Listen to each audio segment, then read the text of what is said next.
Subtodemetry, and we are going to SM Clark. Thank you to these guys. They cured my boredom. Say hello.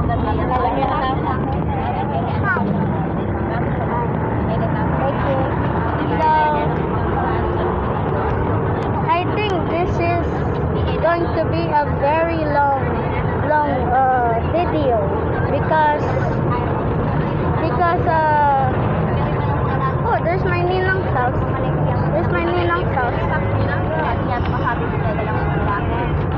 And anyways, this is going to be a long video because once I pass the cemetery, Mary Health, I'm going to end the video because that's where my daddy sits.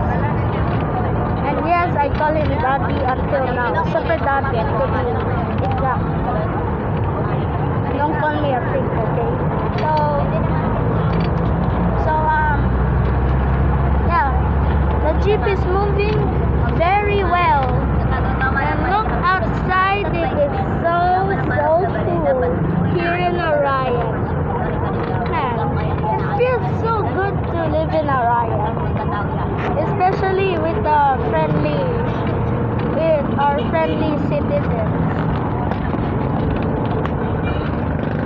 But if you do not want corrupt, then do not go to the Philippines. There is many corrupt. So this is going to SM Clark. Wait, trivia. Did you know that SM means shoe mark? Yeah, shoe mark. Do not say show mark. So we are at the bridge. We are at the bridge.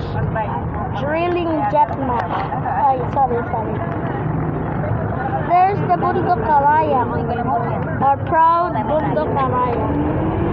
There's a slaughterhouse called Abator Slaughterhouse.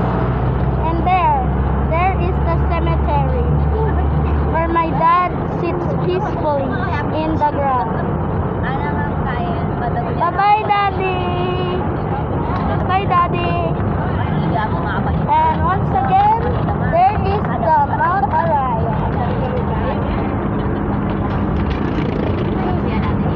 Oh. What? Paano? Wow. This is the end of the video, lasting 3 minutes. This is Subtodemetry Part 3. The jeep is moving.